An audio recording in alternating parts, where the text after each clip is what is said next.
যেন পরের চিঠিতে বা পরের মেলে থাকে।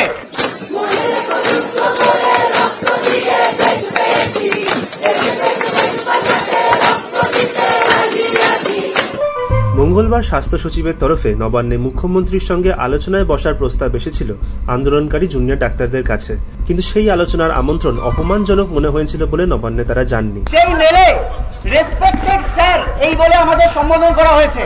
খুব স্পষ্ট বলছি, আমরা শুধু স্যাররা এই আন্দোলনে নেই, ম্যাডামরাও এই আন্দোলনে আছে। যদি এই সম্বোধন করতে হয় তাহলে স্যার ম্যাডাম দুটোই যেন পরের চিঠিতে বা পরের মেলে থাকে।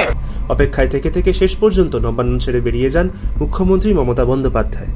বুধবার আন্দোলনকারীরা জানালেন তারা আলোচনায় বসতে প্রস্তুত। আন্দোলনকারী জুনিয়র ডাক্তারদের তরফে কিঞ্জল নন্দ বলেন, আমাদের বলা হয়েছে 10 জনের প্রতিনিধি দল নিয়ে দেখা করতে, কিন্তু আমাদের দাবি অন্তত 25 জন যাওয়ার অনুমতি দিতে হবে।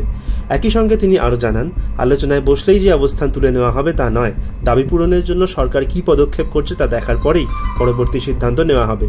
মঙ্গলবার বিকেল 5টার মধ্যে আন্দোলনকারী জুনিয়র ডাক্তারদের কাজে ফিরতে বলেছিল সুপ্রিম কোর্ট, তবে সেই ডেডলাইন পার হয়ে গিয়েছে। জুনিয়র ডাক্তাররা কয়েক দফা দাবি নিয়ে সল্টলেক স্বাস্থ্য ভবনের সামনে অনির্দিষ্টকালীন অবস্থান বিক্ষোভ শুরু করেছেন। স্বাস্থ্য ভবনের সামনে কড়া পুলিশি প্রহরার বন্দোবস্ত করা হয়েছে। বন্ধ করে দেওয়া হয়েছে স্বাস্থ্য ভবনের মূল গেট। দাবি না মানা পর্যন্ত আন্দোলন চলবে স্পষ্ট করে দিয়েছেন জুনিয়র ডাক্তাররা।